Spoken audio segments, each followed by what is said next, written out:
एक मर्तबा फिर T20 वर्ल्ड कप का मैच, एक मर्तबा फिर पाकिस्तान और इंडिया आमने सामने, और एक मर्तबा फिर भारत ने पाकिस्तान को 6 विकेटों से शिकस्त देकर इस टूर्नामेंट में अपनी जहां पहली जीत दर्ज की, तो वहीं दूसरी तरफ पाकिस्तान के लिए ये मैच जीतना बहुत ज्यादा इंपॉर्टेंट था। क्योंकि अगर आप देखें तो इसके बाद पाकिस्तान का इंडिया के अलावा अगर देखें तो न्यूजीलैंड के साथ एक मैच था, एक ऑस्ट्रेलिया के साथ मैच था, और दोनों विमेंस T20 में जितनी ज्यादा पावर रखती हैं, जितनी ज्यादा उनकी टीमें मजबूत हैं, उसका अंदाजा आप लगा ही सकते हैं भारत और न्यूजीलैंड के मैच से।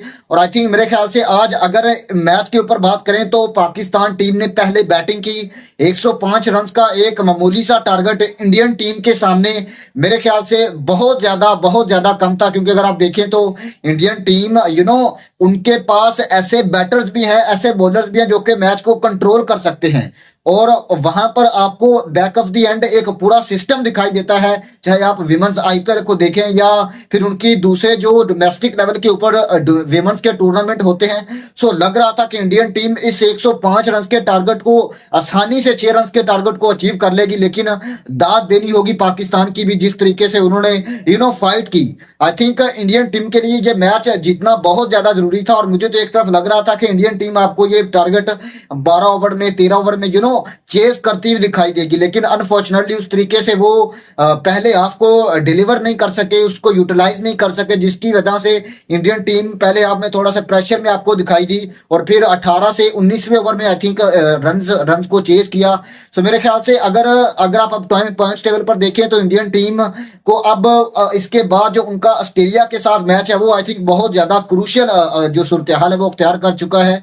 और अगर देखें तो वहां पर ऑस्ट्रेलियन टीम का जो दबदबा है वो आपके सामने है। सो मेरे ख्याल से अब ऑस्ट्रेलिया वाला मैच इंडिया के लिए जहां बहुत ज्यादा इंपॉर्टेंट है, तो वहीं पाकिस्तान को मेरे ख्याल से ये जो मैच थी इसमें इंडिया की जीत कन्फर्म थी। क्योंकि अगर आप देखें तो इंडियन टीम जिस सिस्टम से प्लेयर्स को लेकर आती है, हर प्लेयर, अगर आप देखें तो हरमनप्रीत कौर हो, अगर आप देखें तो शिफाली वर्मा हो, जिन्होंने आज 36 रन स्कोर किए। सो कि उनके बैटर्स, उनके बॉलर्स, उनको अपना रोल पता है। और पाकिस्तान की तरफ से अगर देखें तो निदा डार ने 30+ रन जरूर किए, लेकिन ये कोई स्कोर काफी नहीं था भारत जैसी एक बड़ी टीम के सामने।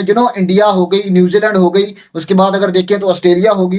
ये विमेंस क्रिकेट में मेरे ख्याल से एक टॉप की टीमें दिखाई देती हैं, और आपने अगर इनको हराना है तो फिर आपको एक बड़े माइंडसेट के साथ जाना होता है। आपको 200 तो नहीं, ऑलमोस्ट आपको कम से कम 150 तक की जो सोच है वो रखनी चाहिए थी। लेकिन 105 रन अगर आप भारत के सामने बनाएंगे, वो भी उनके एक प्रीमियम बैटर्स के सामने, तो मेरे ख्याल से आपका मैच में कोई चांस नहीं बनता। और ऐसा ही दिखाई दिया, इंडियन टीम ने पहले हाफ में थोड़ा सा स्ट्रगल करती हुई दिखाई दी, लेकिन फिर उन्होंने मैच को कंट्रोल किया, और आपने फिर देखा कि उन्होंने 19वें ओवर में रन चेज करके पाकिस्तान को एक मेरे ख्याल से आसानी से हराया। लेकिन भारत के लिए ये मैच जीतना बहुत ज्यादा जरूरी था। क्योंकि अगर आप देखें तो पॉइंट्स टेबल में अब जहां इंडियन टीम तीसरे नंबर पर आई थिंक आ चुकी है, पाकिस्तान चौथे नंबर पर चली गई है, ऑस्ट्रेलिया पहले है, न्यूजीलैंड दूसरे है, और अब ऑस्ट्रेलिया वाला जो मैच है वो इंडिया के लिए आई थिंक बहुत ज्यादा इंपॉर्टेंट होगा।